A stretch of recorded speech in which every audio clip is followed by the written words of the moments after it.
প্ৰথম পুৰস্কাৰ হিচাপে আমি নিৰ্ধাৰণ কৰিছোঁ 20,001 টকা লগতে ট্ৰফি, আৰু দ্বিতীয় পুৰস্কাৰ হিচাপে থাকিব 15,001 টকা লগতে ট্ৰফি।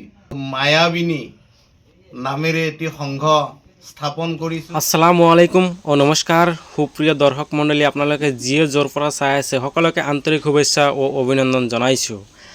আজি 10 নৱেম্বৰ 2025 ইংৰাজী তাৰিখে আমি আমাৰ গাঁৱৰ সকলো ৰাইজে মিলি পশ্চিম হাবলাখা আইনুদ্দিন পথত আমাৰ অসমৰ প্ৰাণৰ শিল্পী তথা যুৱ প্ৰজন্মৰ হাৰ্টথ্ৰব, অসমৰ হাৰ্টথ্ৰব জুবিন গাৰ্গৰ জনপ্ৰিয় গীত মায়াবিনী গীতৰ নামেৰে আমাৰ পশ্চিম হাবলাখা মায়াবিনী সংঘ নামেৰে নামাকৰণ কৰা হ'ল। আৰু এই সংঘই যাতে আমাৰ গাঁৱৰ উন্নয়নৰ স্বাৰ্থত আগুৱাই যাব পাৰে সকলো কাম কৰি, এইটোৱে আমি আশা ৰাখিছোঁ। আৰু আমাৰ ইয়াত আমাৰ গাঁৱৰ এজন ছাৰ আছে, তেখেতৰ মূল্যৱান বক্তব্য আগবঢ়াব।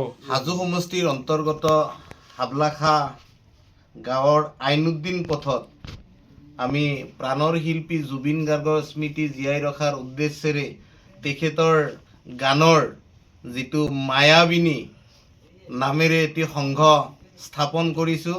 আৰু আজি উক্ত সংঘৰ অস্থায়ী কাৰ্যালয়টো আনুষ্ঠানিকভাৱে সমূহ ৰাইজৰ উপস্থিতিত কাৰ্যালয়টো আনুষ্ঠানিকভাৱে উদ্বোধন কৰা হৈছে।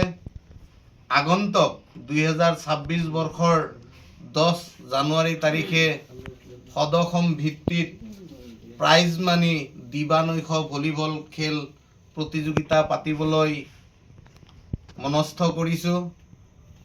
সেয়েহে সমূহ ভলীবল প্ৰেমী ৰাইজৰ লগতে খেলুৱৈ বন্ধুসকলক উক্ত খেলত অংশগ্ৰহণ কৰাৰ বাবে আহ্বান জনাইছোঁ। উক্ত খেলৰ প্ৰথম পুৰস্কাৰ হিচাপে আমি নিৰ্ধাৰণ কৰিছোঁ 20,001 টকা লগতে ট্ৰফি, আৰু দ্বিতীয় পুৰস্কাৰ হিচাপে থাকিব 15,001 টকা লগতে ট্ৰফি।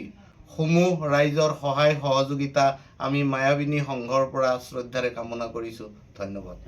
Thank U.